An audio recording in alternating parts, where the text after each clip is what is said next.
Olá, boa tarde. Esse é o Jornal das 5 e hoje iniciamos o jornal com uma triste notícia. Um homicídio ocorrido em Belo Horizonte, onde uma mãe, embriagada, Janete Ferreira, matou sua filha a pancadas, Ana Ferreira. Após a morte da sua filha, todos ficaram chocados. Mas não foi só isso. Logo depois, a sua mãe recuperou a consciência e logo se suicidou-se pulando do prédio. Mas a próxima notícia é tão chocante quanto. Uma jovem foi morta estrangulada debaixo d'água de sua própria piscina. Um ex-namorado ciumento ficou arrasado após o término e, em um lapso de raiva, a matou. Agora estamos aqui em Belo Horizonte para entrevistar a irmã da Ana Ferreira, que foi morta pela própria mãe. Você pode dizer um pouquinho o que aconteceu com ela? A minha mãe era uma pessoa muito calma, ela amava muito sua filha. Mas eu não sei o que aconteceu. Eu acho que ela estava sob efeito de drogas, de bebida, de alguma coisa para ter feito isso. Ela nunca tinha demonstrado nenhum comportamento desse jeito. É uma coisa muito triste. Nenhum de nós, da família, estamos acreditando no que ela fez. Realmente trágico, né, gente? Bom, agora fiquem com a notícia do crime. Olá, boa tarde a todos. Realmente esse caso é muito difícil e triste. Meus pêsames a todos os familiares. Agora vamos estar passando para um caso mais leve, que é o clima-tempo, hoje. O clima está marcando para o norte chuvas e trovoadas com o sol. No clima, no sudeste, sol e chuva, mas sem trovoadas. No sul, sol e chuva também, mas sem trovoadas. E para finalizar, no leste, está marcando mais sol e nublado também, com poucas chuvas. E é isso que eu passo para hoje. Muito obrigada. Obrigado, Débora. Agora vamos passar para uma pesquisa que fizemos envolvendo sabores de sorvete na cidade de Monte Sião. Tivemos muitos casos de esgotamento de determinados tipos de sabores. Então fizemos esse gráfico baseando num sabor muito popular, chocolate, um sabor de média popularidade, céu azul, e um sabor de baixa popularidade, pistache. Vemos aqui que a discrepância entre os sabores mais populares é muito grande em relação aos que são de baixa ou de média popularidade. Então fica a recomendação do nosso jornal que os sorveteiros criem mais sabores ou comprem mais sabores de um determinado tipo mais popular e os de média e de baixa popularidade fiquem em uma concentração bem mínima ou pelo menos proporcional ao que eles poderiam vender com sabores de alta popularidade. Obrigado.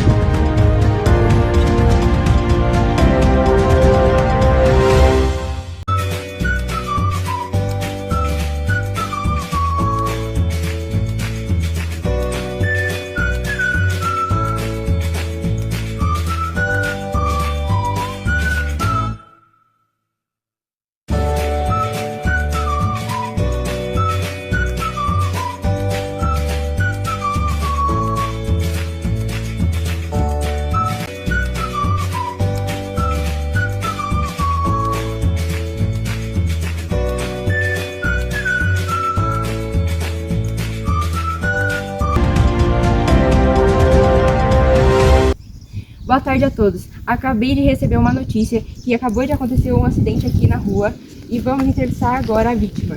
Vítima, você está bem? Não sinto minhas pernas. O que aconteceu? Foi atropelado por um trator. Meu Deus. Gente, tome muito cuidado quando vocês forem atravessar a rua. Imagina que acontece isso com vocês. Por favor, tomem cuidado. Uma ótima tarde. E nas demais regiões, o céu ficará parcialmente nublado com previsão de chuvas isoladas. E as temperaturas devem variar entre o mínimo de 13 graus e o máximo de 39, então se hidratem. Em Santa Vitória, segundo o Climatempo, para essa quinta-feira haverá sol com um aumento de nuvens de manhã. Com pancadas de chuva à tarde e à noite, a probabilidade de chuva é de 83%. A temperatura máxima prevista é de 30 graus. A umidade relativa do ar deve ficar entre 95% e 60%. Agora, nossa próxima notícia vai ser apresentada agora mesmo. Um grupo de atores independentes de teatro fizeram uma peça se baseando no Vale do Medo, com o protagonista Watson e com o coadjuvante Sherlock Holmes. Vamos acompanhar agora. Obrigado por assistir e tenham uma boa tarde.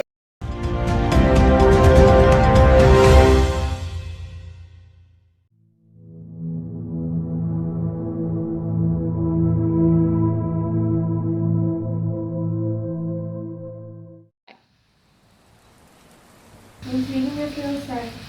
O que deveria estar fazendo? Exatamente, ó, eu sou preocupante. É letra de Sherlock, não tenho dúvida. Mas afinal, quem é Porlock? Porlock Watson é o nome leitor, mero sinal de identificação. Porém, não é o nome dele. Já me ouviu falar do professor Moriarty? Renomado criminoso, tão famoso entre bandidos quanto. Não me faça curar, Watson. Ia dizer quanto desconhecido do público. Puxei bem na mosca. Ao chamar Moriarty de criminoso, você profere uma calúnia aos olhos da lei. E aí estão a glória e o prodígio da coisa. Eis um homem tão distante da suspeita geral, tão imune a críticas, mas se eu for poupado por homens, nosso dia certamente chegará. Posso estar lá para ver, mas você falava desse homem, Porlock. Ele é a única falha nessa cadeia até onde pude testá-lo. Nenhuma cadeia é mais forte que seu elo mais fraco. Exatamente, meu caro Watson. Daí a extrema importância de Porlock. Muito pelas suas ações incipientes à probidade e encorajado pelo oportuno estímulo de uma fortuita cédula de 10 libras, enviada por métodos tortuosos. Se detivéssemos a cifra do código, descobriríamos que essa comunicação é da mesma natureza. Como interpreta isso, Holmes? É obviamente uma tentativa de transmitir uma informação secreta. Mas de que serve uma mensagem cifrada sem a cifra? Neste caso, para nada. Por que neste caso? Porque há muitos códigos que seria capaz de decifrar com a mesma facilidade em que identifica os anônimos, nas colunas de anúncios pessoais. Mas isto aqui é diferente. Trata-se, sem dúvida, de uma referência a uma palavra na página de um livro. Até saber que página e que livro estou de mãos atadas. Mas por que Douglas e Birstone? Claramente porque essas palavras não estão contidas na página em questão. Então por que ele não indicou o livro? Sua sagacidade inata, meu caro Watson. Essa astúcia congênita que encanta seus amigos, com certeza o impediriam de inserir a cifra e a mensagem cifrada no mesmo envelope. O segundo correio já está atrasado e ficarei surpreso se não trouxer uma carta explicativa.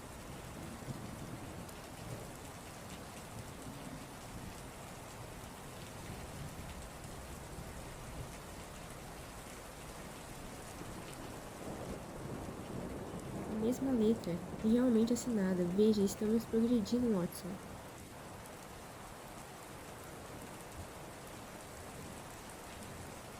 Mas que decepção. Suponho, Watson, que todas nossas expectativas tenham dado errado. Espero que esse sujeito, o Porlock, esteja salvo.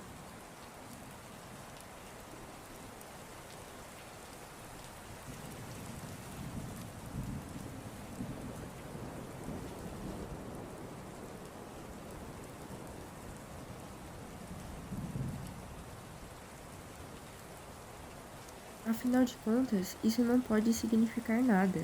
Ele pode estar apenas com a consciência pesada, sabendo-se de um traidor. Pode ter lido a acusação em seus olhos. Outro sendo o professor Moriarty, presumo. Ninguém menos, quando alguém daquele bando fala sobre ele, sabemos a quem se refere. Mas o que ele pode fazer? E é uma pergunta difícil. Quando o sujeito tem para si os melhores cérebros da Europa, apoiando por todas as forças das trevas, as possibilidades são infinitas. Mas por que ele escreveu mesmo assim? Por que não desistiu simplesmente? Porque ele temia que eu investigasse e lhe causasse problema. Sem dúvida, é claro.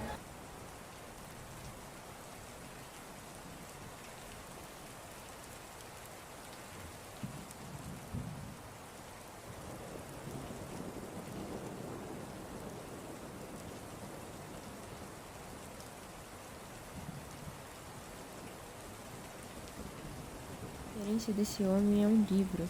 Esse é o nosso ponto de partida. Um ponto um tanto vago. Vejamos se é possível delimitá-lo. Que indicações temos a respeito desse livro? Nenhuma. Portanto, podemos restringir nosso campo de busca a um livro volumoso, impresso em 2 colunas de uso generalizado. A Bíblia. Muito bom, mas se me permite dizê-lo, ainda não é suficiente.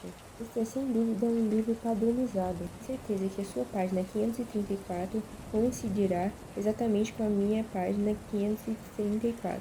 As poucos livros atenderiam a esse critério. Isso mesmo, e aí reside a nossa salvação. Livros padronizados que supostamente todos possuem. Bradshaw. Difícil, Watson. O vocabulário de Bradshaw é vigoroso e conciso, mas ilimitado. Então vamos eliminar o Bradshaw. O dicionário creio é inadmissível pela mesma razão. O que nos resta então é um almanaque.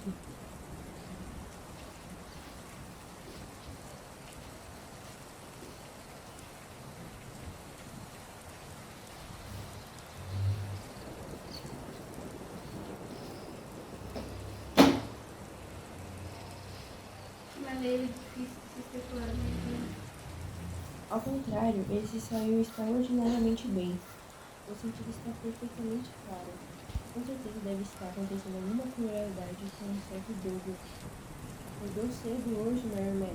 Deus ajuda quem cedo madruga, mas temo que isso signifique alguma explicação à vista. Voltei de ir direto ao ponto, porque as primeiras horas de um caso são as mais preciosas, como o senhor sabe melhor que ninguém. O que é